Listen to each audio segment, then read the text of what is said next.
Oke, kita mulai aja ya. Udah siap. 1, 2, 3. Hai guys, selamat bergabung di live kita hari ini. Hari ini kita bakal bahas tentang donor darah nih. Tentunya saya tidak akan sendiri, saya akan bahas bersama orang ini.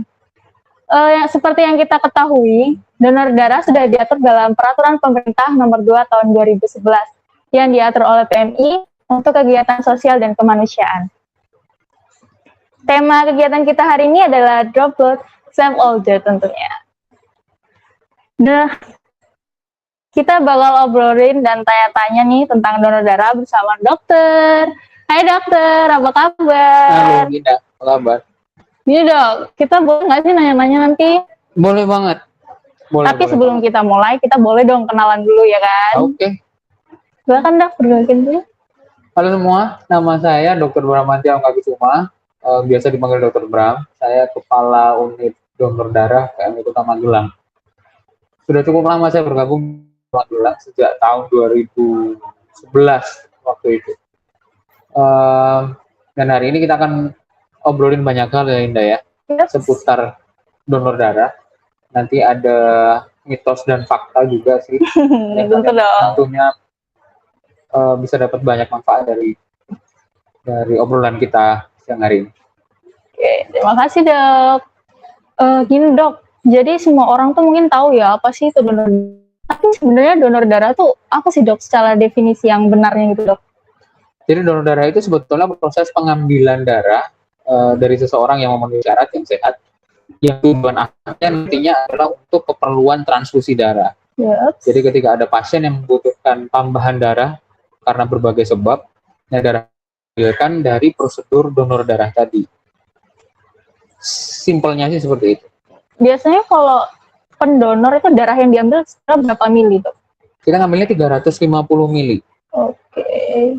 Makanya nanti di syarat donor darah kita ada batasan berat badan, karena berat badan itu akan menentukan volume darah seseorang. Iya. Kalau berat badannya kurang dari batas yang kita tentukan, nggak bisa donor. Kenapa? Ya karena volume darah di dalam tubuhnya berarti tidak mencukupi untuk lakukan pengambilan darah.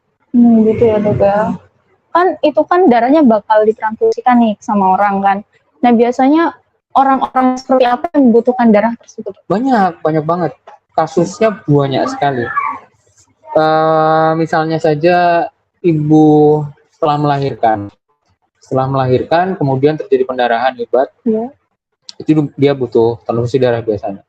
Atau orang-orang pasca kecelakaan biasanya butuh transfusi darah. Kasus-kasus pasien yang memerlukan operasi yang akan menyebabkan pendarahan yang cukup banyak butuh transfusi darah juga. Atau anak-anak penderita talasemia. Talasemia itu penyakit keturunan, jadi genetik. Sejak lahir, begitu dia lahir, sel darah merahnya itu gampang sekali untuk pecah. Jadi dia seumur hidup loh Linda, dia butuh transfusi darah. Setiap bulan dia harus transfusi darah. Ada yang bahkan 2 minggu sekali dia harus transfusi darah. Kasus lain lagi gagal ginjal yang butuh cuci darah. Yang biasanya dalam proses cuci darah ini juga merupakan bahan dari transfusi darah. Dan lain-lain, banyak banget. Kasusnya banyak banget. Manfaat donor darah itu sebenarnya apa sih dok? Kan kita mendonorkan darah tuh kan nggak mungkin kan kayak langsung donorin doang, kita nggak dapat manfaatnya gitu. Pasti ada dong manfaatnya. Iya betul. Jadi banyak orang yang mungkin berpikir bahwa donor darah itu keperluannya hanya untuk orang lain, hanya untuk penerima darahnya yang nanti ditransfusiin itu ya. Tapi sebetulnya manfaat donor itu selain buat pasien, buat kita sendiri, buat diri kita sendiri, manfaatnya juga banyak sekali. Nomor satu nih ya, pendonor itu akan menerima pemeriksaan kesehatan gratis.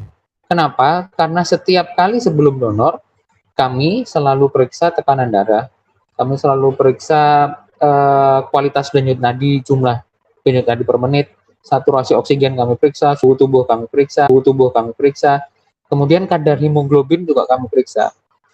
Ketika kadar hemoglobin itu rendah, mungkin Linda tahu, itulah yang disebut seseorang kena anemia, menderita anemia atau kurang darah. Nah, itu kita bisa informasikan juga ke pendonor. Itu satu, jadi pemeriksaan kesehatan gratis. Nomor dua, setiap sampel darah dari pendonor itu kita akan periksa 4 penyakit menular. Hepatitis B, hepatitis C, sifilis, dan HIV. Oh, jadi sebelum kita mendonorkan darah, kita harus dicek kesehatannya dulu, ya. Pastikan kalau diri kita memang benar-benar sehat baru bisa Betul. mendonor. Nah, setelah donor, nanti sampel darah dari pendonor ini masuk lab. Nah, di dalam lab kami itu akan diperiksa 4 penyakit tadi, karena kita ingin memastikan bahwa nanti pasien yang menerima darah dari pendonor itu menerima darah dengan kualitas yang terbaik, dengan keamanan yang terbaik, tidak ada virus-virus ini, Jelas hepatitis B, terjamin ya, hepatitis C, Dok, ya? sifilis, dan nah itu. Nah, kalau Linda mau bandingkan, teman-teman yang menyaksikan acara kita siang hari ini mau membandingkan, kalau pergi ke lab swasta, ngecek 4 penyakit ini, bawa duit 800.000 nggak akan cukup.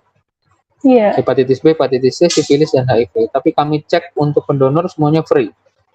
Apa yang terjadi ketika misalnya pendonor tanpa sepengetahuan dia tertular hepatitis misalnya? Nanti begitu lab hasilnya keluar, ya tentu saja nanti pendonor tersebut akan kami hubungi, nanti ketemu dengan saya, saya konseling, saya konsultasikan, saya berikan konsultasi, kemudian kita arahkan untuk berobat. Jadi bahkan di fase awal dari penyakit ini pun kita sudah bisa tangkap. Jadi supaya pendonor bisa diobati di fase yang lebih dini. 3, manfaat yang ketiga. Sirkulasi darah kita jadi baru terus. Apalagi kalau kita donor rutin 2 bulan sekali. Karena begitu keambil, tubuh akan berangsang untuk membuat sel-sel darah yang baru. 2 bulan lagi diambil lagi, dia akan memproduksi sel-sel darah lagi yang baru. Dan seterusnya. Dan yang keempat, menurut saya justru ini kepuasan yang terbesar ya. Kenikmatan yang terbesar. Karena kita bisa menolong seseorang yang bahkan kita nggak kenal. Iya. Itu ada kepuasan batin yang luar biasa gitu. Ketika kita tahu bahwa hidup kita bisa memberikan manfaat buat orang lain. Gitu. Jadi guys, donor darah itu punya manfaat. Jadi kalian jangan takut untuk donor darah ya. Yes. Sekarang kan bulan puasa nih, Dok. Boleh nggak sih kita tuh donor darah waktu puasa gini? Nah, ini menarik. Setiap kali puasa, jangankan ini ada pandemi ya, tanpa pandemi aja setiap kali puasa stok darah itu biasanya langsung terjun bebas. Karena banyak orang menganggap bahwa ketika puasa itu kemudian tidak boleh untuk donor. Sebetulnya tidak masalah. Puasa itu untuk dilakukan donor darah nggak apa-apa. Puasa itu tidak donor darah itu tidak membatalkan puasa, nomor 1. Kalaupun misalnya dikhawatirkan, saya kan puasa, nanti habis donor kalau lemes gimana? Boleh kok, misalnya donornya nanti digeser ke mendekati waktu berbuka atau setelah berbuka. Atau setelah sholat raweh misalnya. Datang ke kantor kami akan layani. Walaupun misalnya datangnya kemudian malam, karena setelah sholat raweh gitu ya, tidak apa-apa. Tetap akan kami layani. Luar biasa sekali, Dok. Ya demi mereka yang membutuhkan ya, Mbak. Selain itu, gimana sih pendapat dokter selama pandemi ini? Apakah aktivitas donor darah tuh berjalan dengan lancar atau sesuai dengan peraturan pemerintah juga? Ini memang kejadian yang luar biasa ya. Jadi pemerintah sendiri kan mengkategorikan COVID-19 ini sebagai KLB, kejadian yang luar biasa. Dan COVID ini kan berdampak ke semua aspek kehidupan kita. Kalian pun sekolahnya juga terdampak. Semua aspek terdampak termasuk dalam hal pelayanan darah. Maret tahun 2020 begitu COVID masuk, itu stok darah kami turun hampir sekitar 80%. Karena tiba-tiba masyarakat langsung takut untuk keluar rumah, jangankan donor darah gitu ya, kemana-mana aja mereka takut. Iya betul sekali, saya juga merasa takut kan. Makanya stok darah langsung turun. Tapi berangsur-angsur memang di tahun 2020 itu grafiknya mulai beranjak naik, sampai hari ini pun sudah mulai naik kembali, tapi memang belum bisa pulih seperti sebelum pandemi. Penyebab terbesarnya memang kalau di tempat kami kan selain mengandalkan pendonor sukarela yang datang ke kantor, kami kan menjemput bola gitu ya. Jadi ada namanya mobile unit. Jadi kegiatan mobile unit ini kami mendatangi instansi-instansi yang ingin mengadakan donor darah. Jadi kami yang ke sana gitu. Nah, kegiatan ini begitu ada pandemi kan langsung berkurang drastis. Instansi-instansi memberlakukan kerja dari rumah, work from home. Jadi kalaupun kami datang ke sana kan nggak ada orang gitu. Juga. Nah, kegiatan ini berkurang drastis, makanya stok darah juga jadi turun. Jadi buat teman-teman, jangan lupa ya donor darah. Para dokter dan petugas pun sampai rela datang ke rumah demi untuk mengambil darah kalian loh. Mendonor darah itu kan pasti ada syarat-syaratnya kan? Bisa disebutin Pak syarat-syaratnya? Prinsipnya sebetulnya gini, kenapa sih harus ada syarat? Sebelum saya jelasin syaratnya, Iya. kenapa sih harus ada syarat? Karena dua hal. Satu, kita tujuan donor darah ini seperti tujuan adalah untuk diterapkan ingin menerima manfaat. Dia udah sakit, jangan sampai kita kasih darah yang justru bikin dia tambah sakit. Satu itu, makanya harus ada syarat. Kedua, untuk melindungi pendonor sendiri. Jangan sampai nanti setelah donor, pendonornya lah kemudian lemah, pusing, mengalami gejala-gejala yang nggak kita inginkan. Satu, jadi syaratnya adalah batas usia minimal itu 7 tahun. Kenapa harus ada batas usia? Ini peraturan undang-undang sih. Jadi 17 tahun itu dianggap seorang yang sudah usia 17 tahun dianggap sudah dewasa dan dia sudah bisa mengambil keputusan sendiri untuk ikhlas memberikan darahnya tanpa paksaan. Kemudian nomor 2, berat badan minimal 50 kg. Ini kaitannya dengan tadi volume darah ya. Terus setelah berat badan, nanti kalau untuk wanita nggak boleh sedang menyusui, nggak boleh sedang hamil, nggak boleh sedang mens. Lalu nanti untuk tekanan darah, kadar HB, saturasi oksigen, dan lain-lain kita akan periksa. Ada syaratnya sendiri. Itu semua harus memenuhi syarat. Yang terpenting adalah calon pendonor ini ketika datang untuk dia harus dalam kondisi sehat.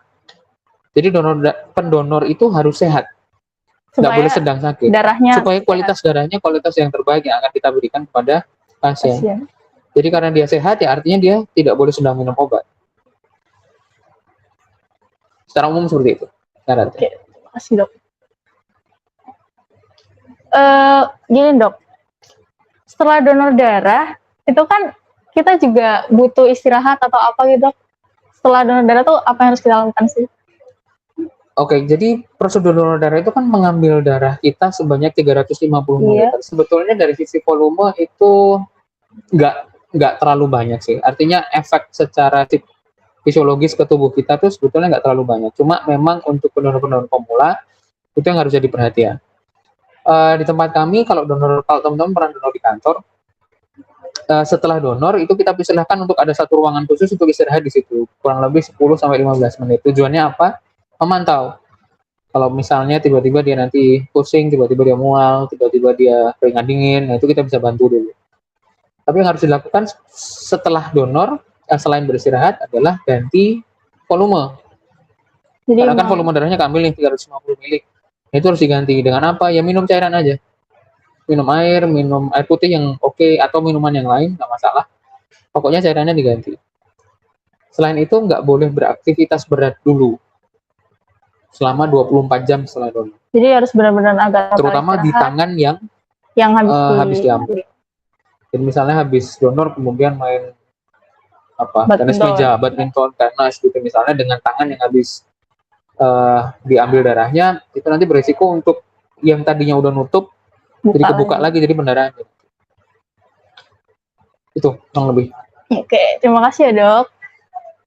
Nah sekarang kalian udah tahu kan banyak sekali hal-hal yang kita bahas hari ini bersama dokter. Kita bakal masuk ke segmen mitos atau fakta, oke? Siap dok? Oke. Yang pertama nih dok, donor darah membuat tekanan darah rendah dan lemas, mitos atau fakta dok? Ya. Ini gak mudah menjawabnya karena penjelasannya panjang. Iya. Kalau membuat itu mitos sih ya, tapi relatif dalam arti donor datang dengan tekanan darah yang oke, hemoglobinnya oke, nadinya normal, suhu tubuhnya oke, dia mantap donor, tapi begitu dia lihat jarumnya, dia takut. Nah begitu dia ditusuk, nanti belum penuh kantongnya gitu, misalnya dia udah pusing. Sebetulnya bukan karena biologis, bukan kegiatan pengambilan darah, tapi mentalnya juga berpengaruh. Itu kita alami sering sekali, jadi terutama untuk pendonor pemula gitu yang baru pertama kali donor, tadinya semangat banget nih begitu dia duduk, dia takut cerita, apalagi lihat ada beberapa orang yang takut kan lihat darah ya, jadi begitu dia ngelihat darahnya keluar ngalir ke selang gitu, panik dia, lemas jadinya. Jadi sebetulnya kalau ditanya mitos atau fakta, saya mengkategorikannya sebagai mitos sih, cuma ini relatif, tergantung juga. Karena Oke. beberapa kejadian ada juga yang ngerasa lemes memang, tapi bukan, sebetulnya menurut saya bukan karena donornya, tapi karena sugestinya ya. nggak siap psikisnya menurut saya. Saya sendiri waktu pertama kali saya donor dulu waktu kuliah di Sarjito, saya lemes Oh, berarti sampai takut sampai ya. harus dipapah gitu sama teman saya. Karena jujur karena memang saya takut waktu itu.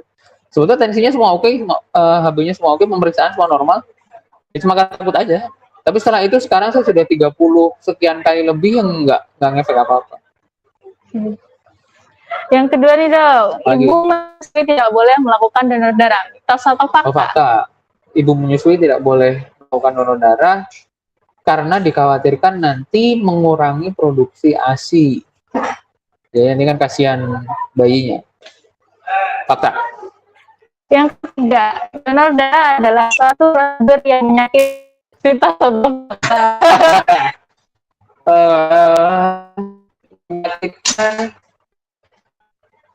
Saya pikir kalau saya bilang mitos saya bohong ya. Pernah disuntik kan ya? Disuntik. Pernah, Ya, kalau saya bilang itu nggak sakit, saya pikir bohong ya. Yang namanya disuntik ya sakit. Artinya gini, itu kan relatif. Menurut Linda disuntik itu sakit banget, tapi ada orang lain yang disuntik juga bilangnya wah cuma sakit Biasa sedikit. aja, gitu ya. Ada yang bilang kayak digigit semua, Semut rasa ya bener. tapi ada yang digigit semua. Relatif ya, sakit itu sesuatu yang relatif. Tapi jawaban saya ketika saya ditanya oleh donornya adalah karena takut sakit, jawaban saya adalah fokus kita donor darah ini kan untuk memberikan manfaat buat orang lain. Sakit yang kita rasakan ketika kita donor itu cuma sekian detik loh. Nah, sama waktu jarumnya ditabuk. Sekian detik, paling 2 detik sakit. Manfaat yang kan oleh orang menerima darah yang kita berikan. Mereka diperpanjang loh nyawanya. Sebanding nggak sakit kita 2 detik dengan nyawa mereka diperpanjang, sebanding nggak? Menurut saya kan nggak sebanding. Nggak seberapa gitu loh sakitnya.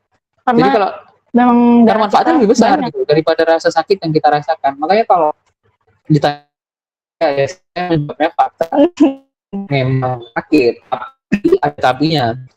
Nggak seberapa dibandingkan manfaat yang bisa berikan. Satu, donor darah tidak boleh menurunkan darah jika sedang mengkonsumsi beberapa obat. Jadi ada gini, prinsipnya obat itu kan ketika kami masuk ke dalam saluran cerna, diurai di pencernaan kita, kemudian diserap oleh usus masuk ke dalam darah. Kan gitu ya. Secara sederhana itu seperti itu.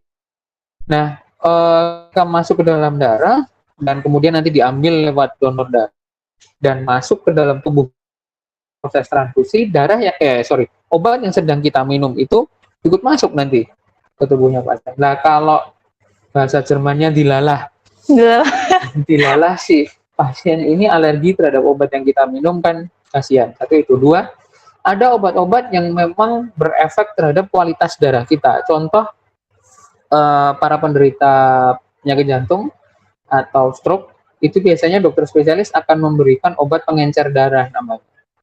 Banyak sekali macamnya, ada Aspilat, ada Plavix, ada Clopidogrel, macam-macam. Nah, namanya aja obat pengencer darah. Jadi darahnya itu jadi lebih encer gampangnya gitu. Kalau saya jelasin lebih detail panjang nih ceritanya, 1 semester gitu. Pokoknya lebih encer, kualitasnya jadi lebih jelek. Ketika nanti kita ambil darah dari orang yang minum obat-obatan ini, nanti ketika ditransfusikan ke pasien, pasiennya tidak akan mendapatkan manfaat yang optimal. Orang yang minum obat nggak boleh donor dulu. Jadi mitos atau fakta? Fakta. Yang terakhir nih dok, pendonor bisa tertular penyakit. Mitos atau fakta? Mitos, jelas mitos. Ini bagus banget soalnya. Saya tadi agak terjeda menjawabnya karena ini bagus banget. Jadi ini pertanyaan bagus banget. Ini yang menjadi alasan ada banyak orang yang kemudian nggak mau donor karena mereka khawatir nanti habis donor aku ketularan penyakit. Jadi jarum yang kami gunakan di unit donor darah itu jarum steril dan sekali pakai.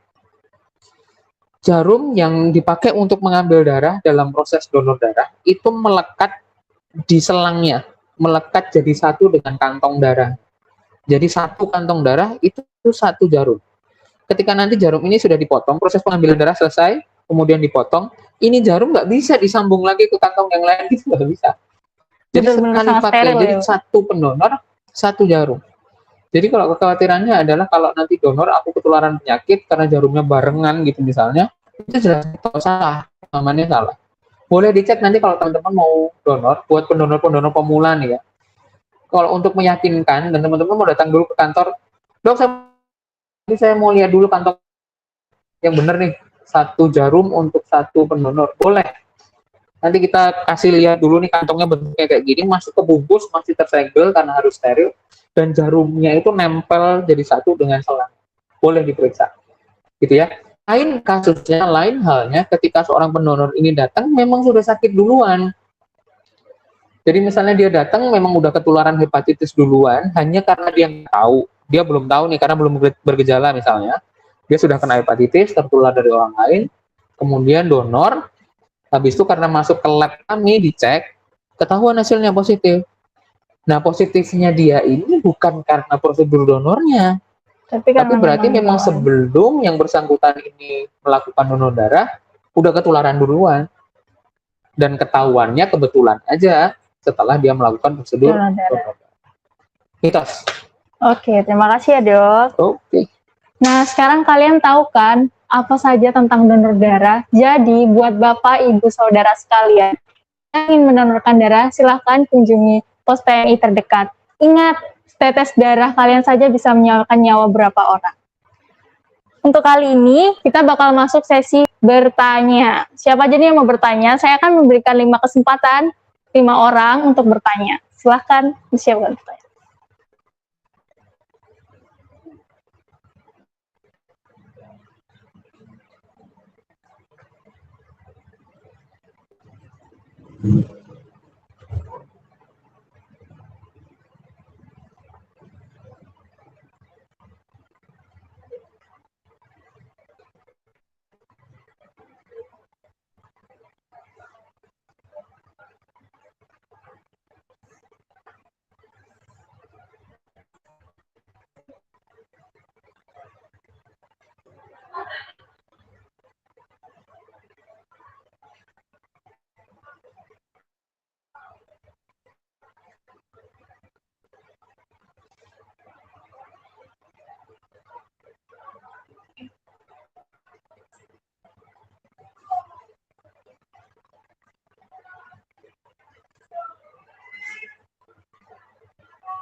Itu udah ada pertanyaan kayak? Iya, sudah dikirim.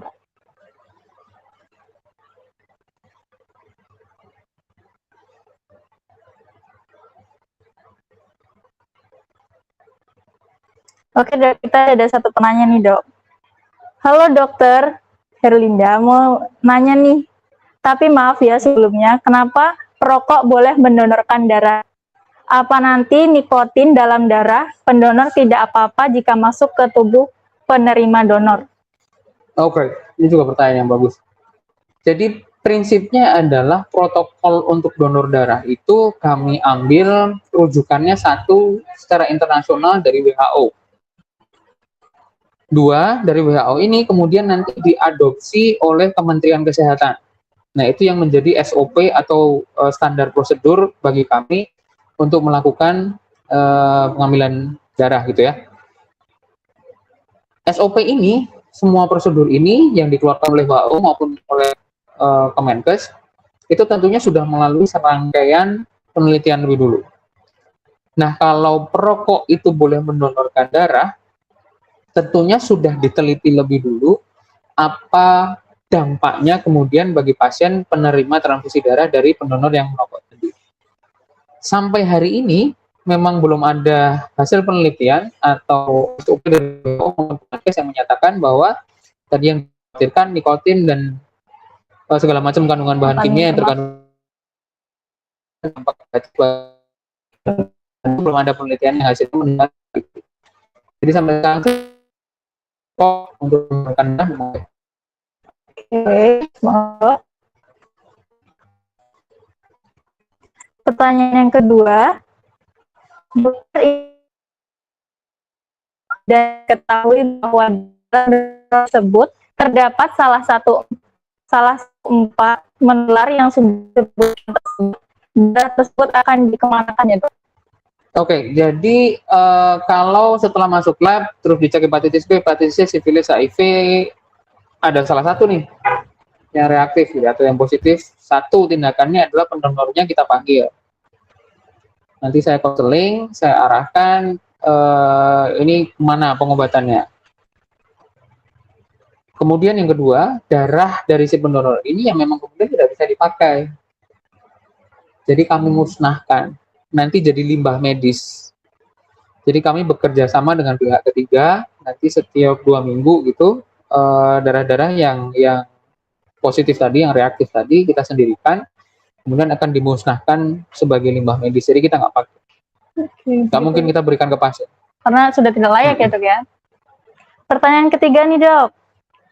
Sebentar ya. Izin mau bertanya, pengaruh donor darah terhadap kadar kolesterol, gula darah, dan asam urat, dan apakah orang dengan kadar kolesterol, asam urat, dan gula darah cukup tinggi, apakah bisa mendonorkan darah? Oke, ini juga pertanyaan yang bagus. Jadi,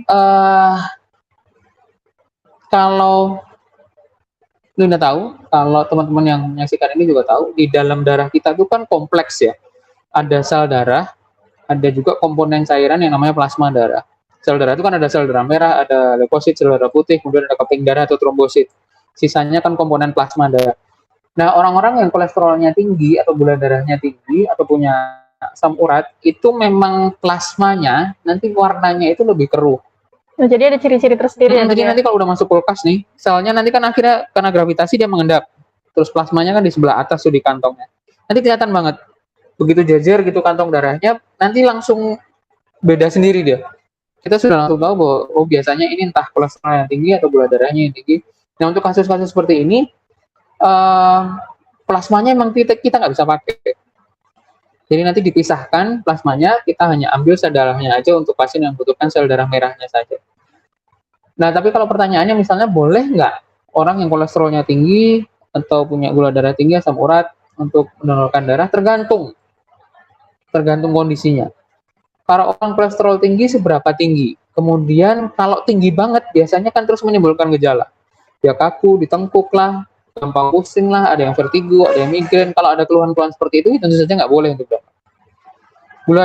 Gula darah itu sesuai dengan peraturan Menteri Kesehatan boleh untuk donor asalkan belum menggunakan insulin.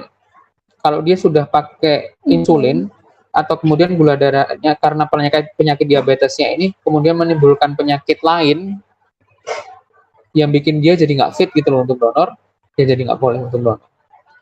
Begitu juga dengan asam urat. Kalau asam urat ini sedemikian tingginya sampai kemudian menimbulkan masalah di persendian, jalannya susah, kemudian atau ginjalnya jadi bermasalah, itu juga nggak bisa donor.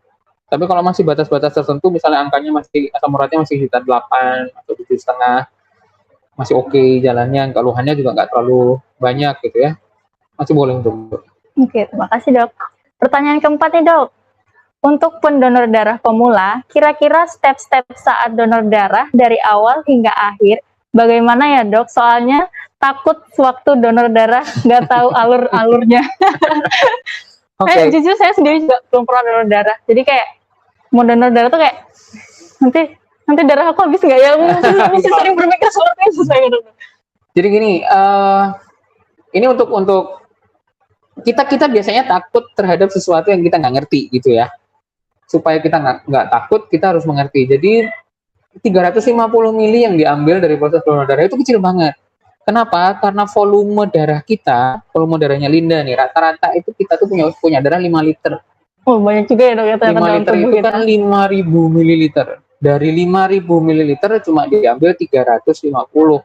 Secara persentase kan itu kecil, relatif kecil. Jadi nggak bakal habis. Nggak bakal habis. Tadi itu. Kemudian nomor 2, tubuh kita ini diciptakan Tuhan sedemikian hebatnya.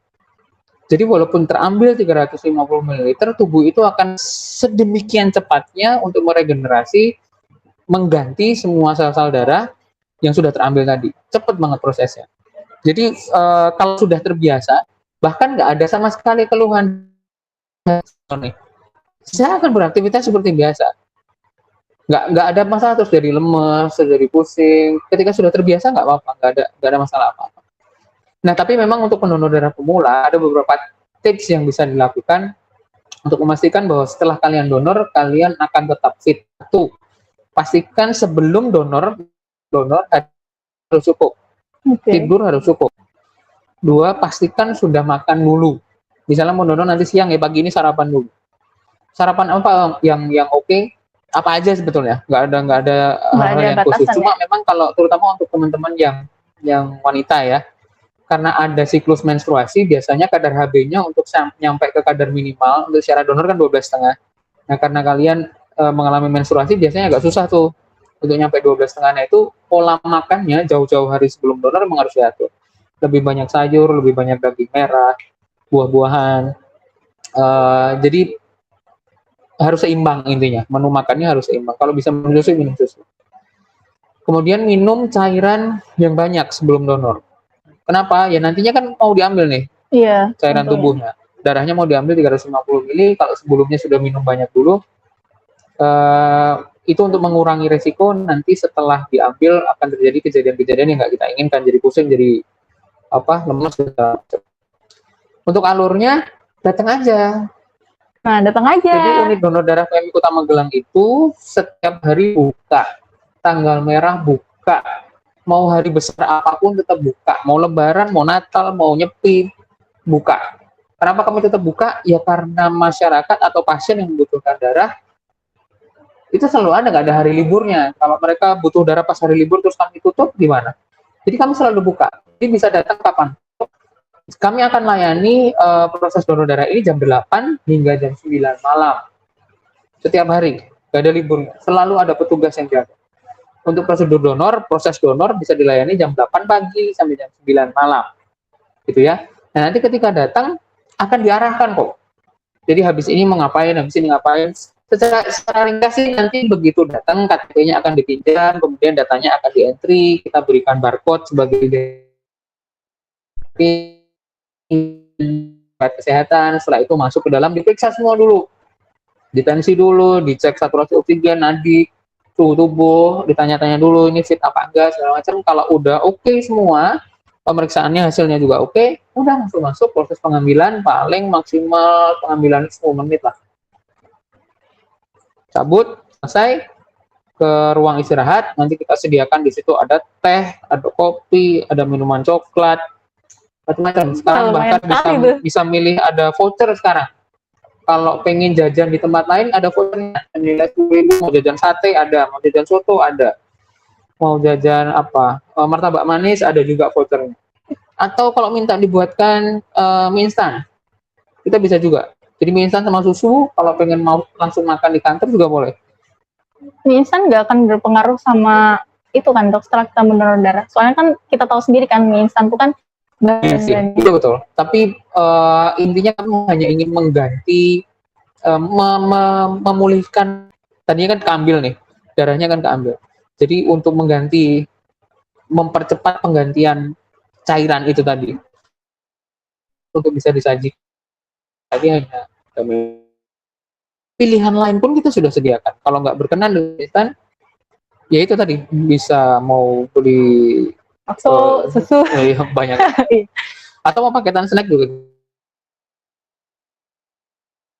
Pertanyaan lagi ya, dok, jikalau darahnya sudah expired, apakah dibuang atau disimpan? Betul. Ini pintar yang tanya. Jadi betul bahwa biasanya masyarakat nggak tahu kalau darah itu ada masa expirednya. Itu makanya kenapa kok stok darah bisa turun, bukankah darah itu bisa disimpan? Masa simpan darah itu maksimal hanya 35 hari. Untuk trombosit bahkan cuma 5 hari aja penyimpanannya. Setelah itu sudah expired, nggak bisa dipakai. Jadi kalau udah expired terus diapain? Ya sama, harus bisa dimusnahkan. Bareng dengan tadi, limbah medis yang tadi, yang reaktif darah positif tadi.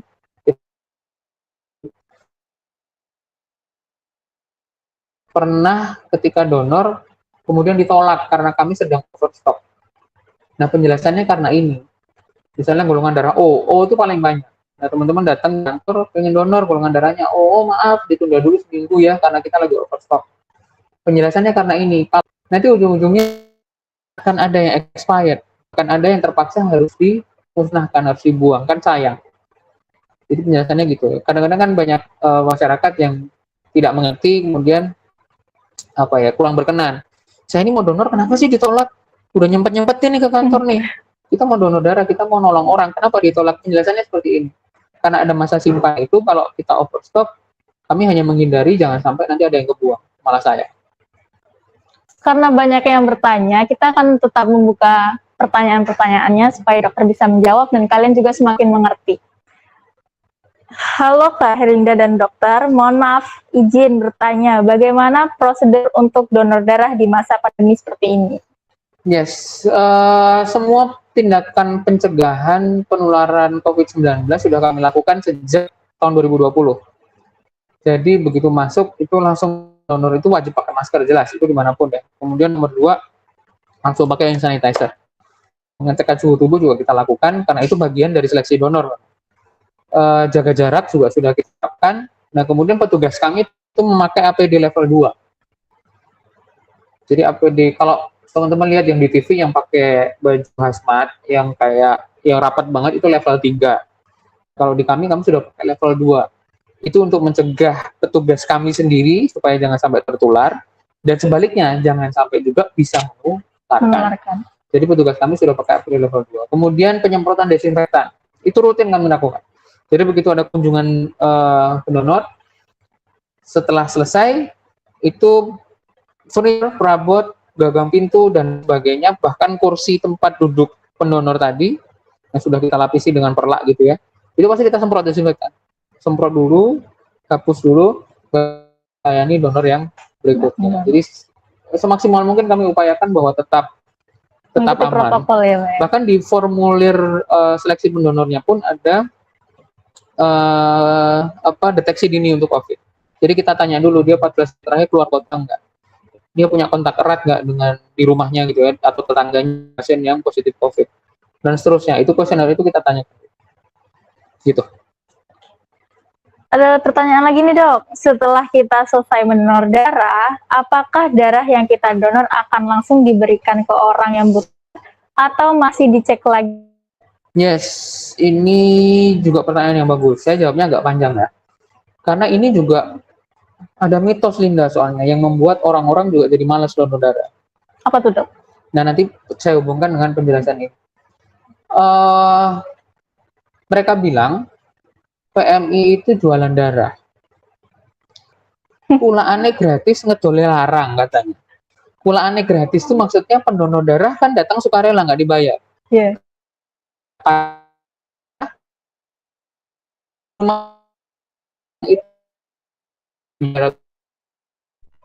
Padahal pendonornya kan tidak dibayar.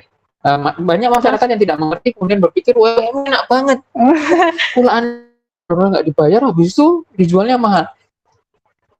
Saya garis bawahi, yang dibayar itu bukan darahnya, darahnya tetap gratis. 360.000 itu judulnya adalah bukan harga darah, judulnya adalah biaya pengganti pengolahan darah. Saya ulang ya, biaya pengganti pengolahan darah. Jadi yang dibayar adalah pengolahannya. Hubungannya dengan pertanyaan tadi, karena pasien yang butuh darah itu nggak kayak di sinetron. Lain ya guys. Jadi misalnya ada yang di sinetron gitu, pacarnya ketabrak mobil, terus cowoknya darah saya saja dong. Ya, kan gitu kan kalau di sinetron ya. Terus tusuk di sini, selangnya ditarik, sambungin ke pacarnya tadi cewek.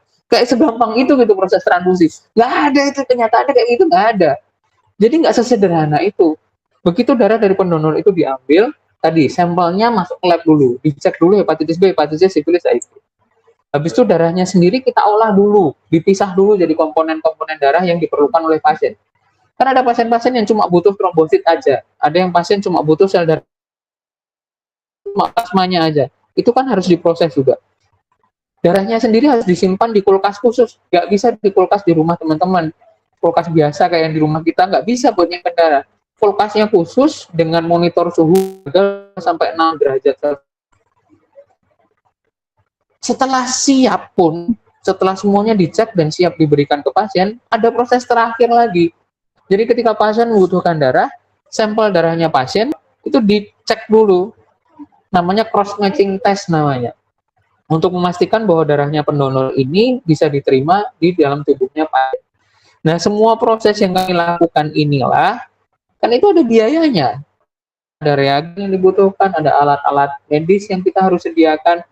Nah, ini semualah yang berbiaya. Jadi bukan darahnya yang dijual, bukan, tapi pengolahannya ini kemudian yang berbiaya. Dan sayangnya semua bahan habis pakai, rata-rata ya, sebagian besar bahan habis pakai dan alat medis yang kami gunakan itu Indonesia belum bisa buat. Hanya harus impor, padahal kalau impor harganya mahal sekali. Nah, itu makanya kalau tadi pertanyaannya adalah apakah darah yang diambil langsung bisa dipakai? Nggak bisa. Jadi harus diolah dulu semua. Kita harus pastikan dulu darah ini oke, darah ini sehat, nggak ada sifilisnya, nggak ada, terutama apalagi HIV ya. Kita pastikan ini negatif semua dulu, diolah dulu, baru bisa dipakai oleh pasien. Pertanyaan terakhir nih dok, akhir-akhir ini ramai sekali diberitakan tentang donor darah konvalesen. Sebenarnya apa sih donor darah?